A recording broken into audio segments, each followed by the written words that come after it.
ইসলামের মধ্যে 73টা ফেরকা হবে। 73টা ফেরকা আল্লাহ রাসূল বলেন কুল্লুহুম ফিন্নার ইল্লা ওয়াহিদা, সমস্ত দল জাহান্নামে যাবে, শুধুমাত্র একটা দল যারা জান্নাতে যাবে। কোন দল? মনে কষ্ট নিয়ে না, আমার এখানে বসছেন, আপনি মসজিদের বাহিরে আপনি তাবলিগি ছিলেন, মসজিদের বাহিরে আপনি জামাত ছিলেন, মসজিদের বাহিরে আপনি চরমনাই ছিলেন, আওয়ামী লীগ বিএনপি সব ছিলেন। কোথায়? মসজিদের বাহিরে। আমার এখানে আসছেন, নিরপেক্ষভাবে কথাটা শুনেন, আপনার হকটা বুঝতে পারবেন। এই যে একটা দল জান্নাতে যাবে, এই একটা দল কে? এবার আপনি যদি তাবলিগের ভাইদেরকে জিজ্ঞেস করেন একটা দলকে, তারা কি বলবে? যারা তাবলিগ করে তারা। আপনি জামাতের ভাইয়ের কাছে প্রশ্নটা রাখেন যে 72টা ফেরকা জাহান্নামে যাবে, একটা দল জান্নাতে যাবে, কারা? জামাত কি বলবে? আমরা। আপনি চরমনাইয়ের ভাইদের কাছে বলেন 72টা জাহান্নামে যাবে, একটা দল জান্নাতে যাবে, কারা? আমরা। সবাই দাবি করে কি? আমরা। কুল্লু হিজবিন বিমা লাদাইহিম ফারিহুন, আল্লাহ নিজেই বলতেছেন, বলে যে প্রত্যেক দলের কাছে যেটা আছে এটা নিয়ে সে খুশি। কে বলছেন? আল্লাহ। আমার কথা না, আমার সাথে আপনি যখন ডিবেট করবেন, কথা বলবেন, তখন আপনি আমার সাথে কোড নিয়ে কথা বলতে হবে, মারামারি না। যুক্তি তর্কে যারা হেরে যায়, যাদের কোনো যুক্তি নেই, প্রমাণ নাই, দলিল নেই, কোরআন হাদিসের কিছু নাই, তারা নিজেদেরকে হক প্রমাণ করার জন্য সর্বপ্রথম অস্ত্র ধরে।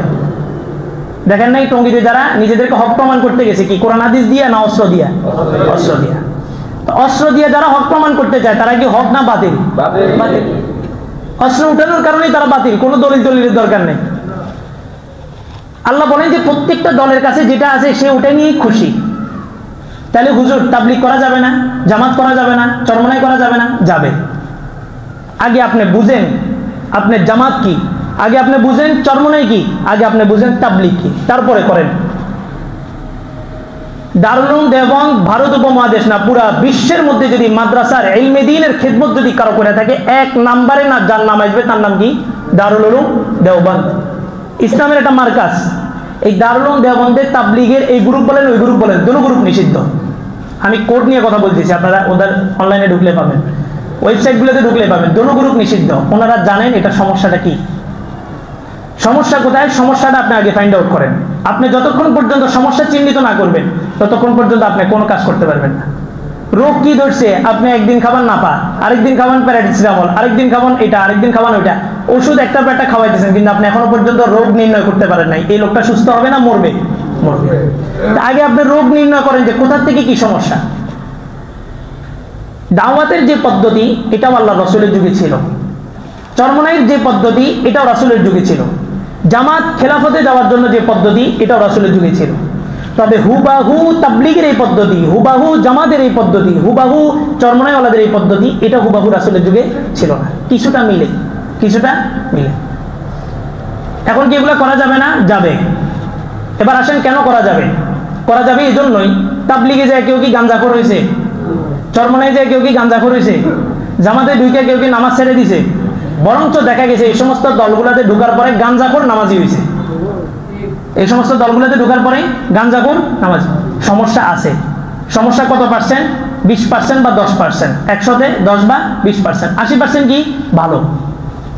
এখন 80% যখন ভালো, 20% যখন সমস্যা, আপনি কি সমস্যার সমাধান করবেন না পুরো কাজটাকে বাদ দিয়ে দিবেন? সমস্যাকে সমাধান করতে হবে। আরো সহজভাবে বুঝেন, মসজিদে আসলে জুমার সময় জুতা চুরি হয় না?